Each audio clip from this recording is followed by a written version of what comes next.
Well, hello, Stampers. It's the Pampered Stamper, and happy Wednesday to you.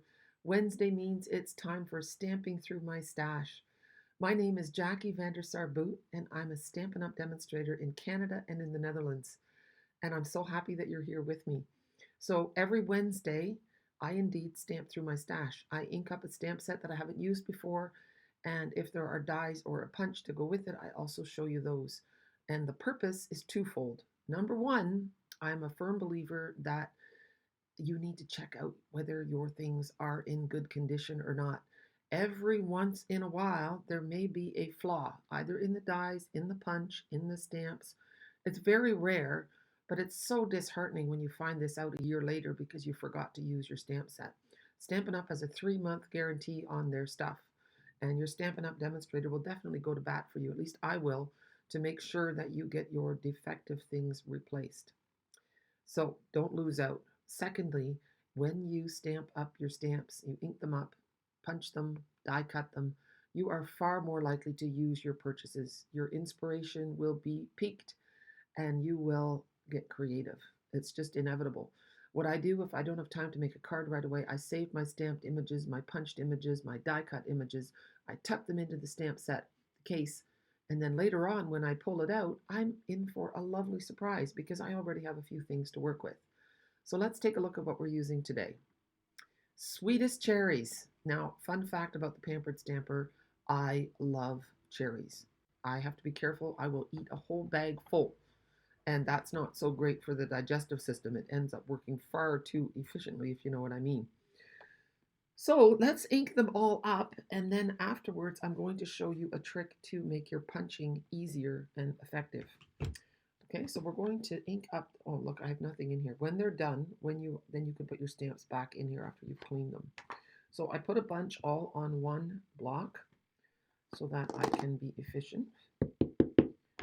Ink them up. I kind of like to do what I call the twist and shout technique. I don't shout, but you just give it a little twist because your Memento ink pad is a linen ink pad and it doesn't, I'm going to go sideways here. Oh, I'm under my face. That's not good. My laptop is in the way. Here we go. That's better. Now we can have a look. So I do a 5-second push there. And it doesn't always make sense here, but let's see. Here's another one.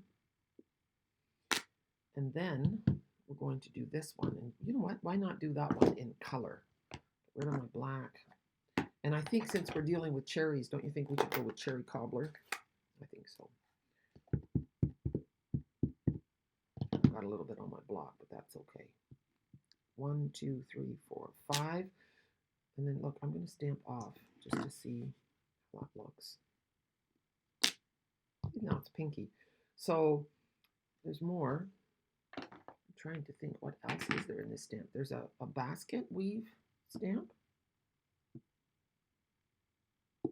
So I think I've seen people use this as a background stamp. I just had to pause it for a minute to decipher all this. So you can go, life is sweet with you in it, sweet birthday wishes, thank you for being so sweet, or thank a sweet friend,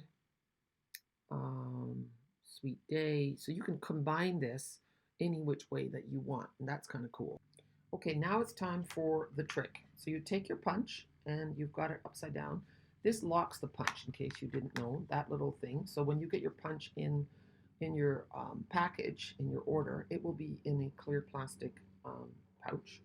And then you unlock it like this. You turn it upside down to punch. So then you do that. So there. And now, take a look. I'm going to lay this down, use it as a template, and we're going to put our cherry in there. So, and the cherry goes down with stamp side down. So, and then the leaf. There's only one leaf on there, on one leaf stamp. So, and then the stem. See? I'm going to lay that in the opening. And then you pick it up with your block. There. And now we're going to ink it up. Now, I am going to ink it all up in the same color. We don't need a red stem and a red. And, you know, normally, I just want to show you how this works. Normally, I would just put one, like I would put the leaf in, I'd put the stem in, whatever, but this is if you want to do it all at the same time. So here you go, and I know there's a little hole there, but you just go like so. And then you can do them all at the same time. I'm just going up a little bit. It's not perfect. Sometimes, like, because you're, I know that I will move that cherry just a little bit, but you see, you get the cherry, you get the stem, and you get the leaf all at the same time. Now, you can also just stamp it. Now I'm out of space. And not do them all at the same time. Okay, so maybe it wasn't a great idea to stamp all three at the same time because you don't want a red leaf and a red stem, but I just wanted to show you that in some cases with punch, it's nice to be able to do all the images at once. But now, what you also want to do is it gives you the idea of which way you should stamp your image on the paper to make sure you can punch it out. So here I have another piece of cardstock. So I'm going to do cherry, and then the stem in pecan pie. And I saw from the punch that the stem had to go this way, and then the leaf had to go sideways, like so. We're going to do that in Granny Apple Green, and you know what? We'll do two of those. 1, 2. And then the other thing that you have to be careful with is that you don't punch things that, see, if I do this, oops, go in, and oh, well, this one, see, the leaf is going to punch off my stem. So you just do one thing at a time. Just punch out a whole pile of cherries and then punch out a bunch of stems, because now I'm going to have to do my stem again, because it's see, it's gotten a piece punched off of it. And look, I did my leaf the wrong way. Oh no, it's for this leaf. So I start on this side, because otherwise I'll break it with my punch. So you just do them on a narrow piece of cardstock, and then you don't waste. See, I'm wasting extra cardstock. I just measure this, and then I'll cut a strip that's about 1 inch wide, and that will do all my leaves. There. And then now I still have this stem, part stem. I lost a little piece of it. There. Here we go. So I have a part stem, which is not bad because the stem is going to go like this anyway, right? Or is it going to go like this? So I think that's the right way. So now there's another thing with this little leaf. And look, there's a tiny little detail stamp. So you see, we have more,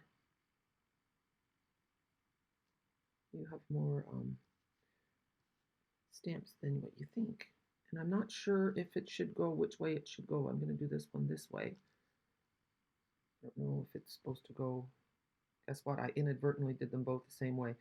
So there we have it. And now we can start making something with look how cute that is, that cherry. It's a lot of fun. And the big word sweet is easy to cut out. One little tip I want to share with you, and I'm going to zoom in so you can see it. When you have a stamp that goes with a punch, see how the one on the left is really nice and the one on the right is not nice? It's not the fault of the punch. If you look at this stamp, I should clean it for a minute and then I can show you. It's a skinny little photopolymer stamp. So what you have to do to put it on the block is you have to lay it on your table and just kind of let it fall. Okay?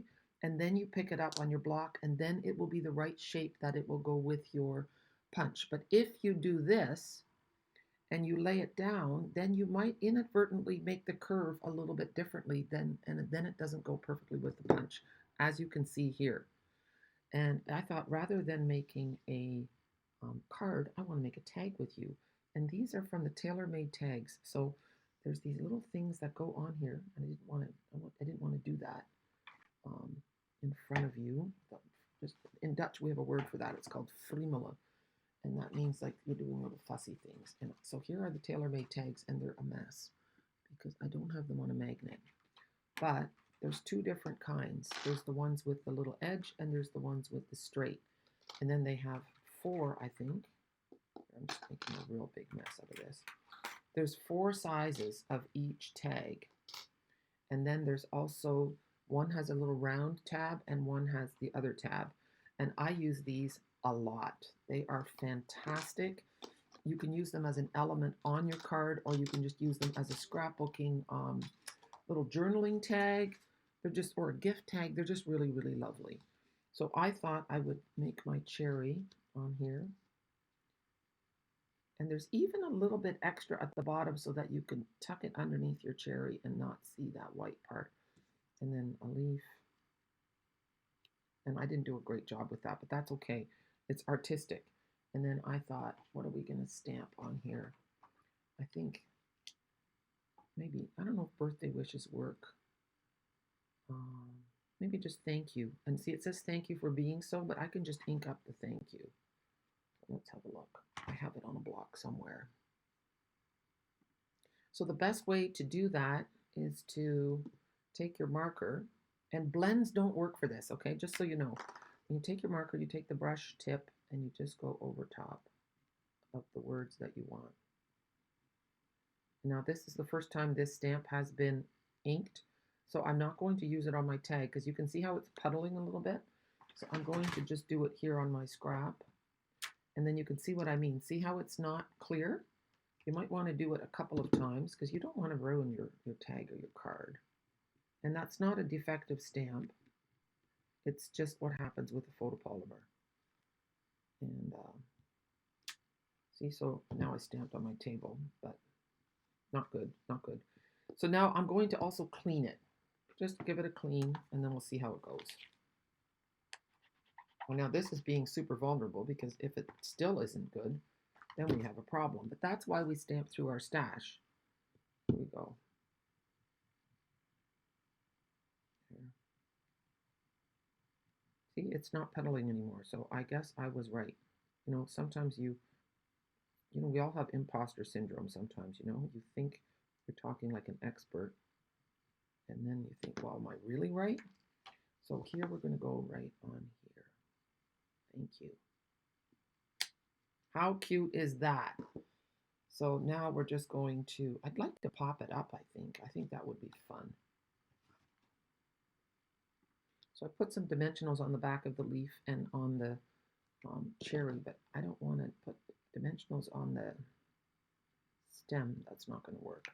So what I'm going to do, and I shouldn't do this on top of my tag, I'm just going to flip this over and put it like so. And now we'll take these guys off. And look how cute that is. It's just simple. Simple, but because of the coordination of the colors, it just looks beautiful. I'm going to tuck that in, and I'm going to tuck it just so that my little mistake isn't going to be seen. How cute is that? And then we'll just tie a little linen thread through the top, and it will be beautiful. You know, I was thinking, why linen thread? We have, look at this. Look at this. How beautiful is that? These are our in color twine. Let's see what it's called. And I thought, well, that looks like, that reminds me of a country fair. Yeah, in color jute trim. And I thought, well, maybe the yellow, the wild wheat would look nice and give it just a different. So I'm just going to take a double length about like so. And I'm just going to put that through. I'm going to push that loop through. This is pretty sturdy stuff, which is really nice for a tag. And then hold your loop open, take those two through, and look how nice that looks. Isn't that great? I think so. I think it's really nice. Now, if you wanted to make it a little bit more vintagey, you could do the tapping technique. And I'm just going to put this underneath of so. And you take your blend, and then you find your bone folder, and you tap it. And then you get these nice little speckles. Just a few. And then take a look. I'm going to move that out of distraction, and then you can see there's just a light speckle on there. Isn't that pretty? Yeah. All right, guys. Thank you so much for joining me today. I hope you enjoyed this session of stamping through my stash. Oh, one more thing. I want to show you the catalog samples. Let's see. Here we go. Use your catalog as an idea book. I thought this was so cool. On this side, they've used our masks, our acetate masks. They're called 4 square decorative masks. I think that's really pretty. And then here they've stamped the image in the cherry in different colors, because cherries are not only red. You can get yellow cherries too, and orangey ones. And then here they've used that basket weave as a background. So, and I forgot to stamp that one cherry with the bite taken out of it. So this one got overlooked. So it's a good thing I didn't stop, because we need to do that. Here, can't have stamping through my stash and have missed one. There. And it's also a distinctive stamp. Do you see the shading in there? Yeah, it's meant to be that way. There's nothing wrong with your stamp. It's meant to look like that. So that's it. Now I'm actually finished with this video. I hope you enjoyed it. If you did, give me a thumbs up. Leave a comment if you're really feeling the love. And share with your friends on Pinterest, Facebook, Twitter, wherever. I appreciate it. Thank you so much, and have a super day. Bye.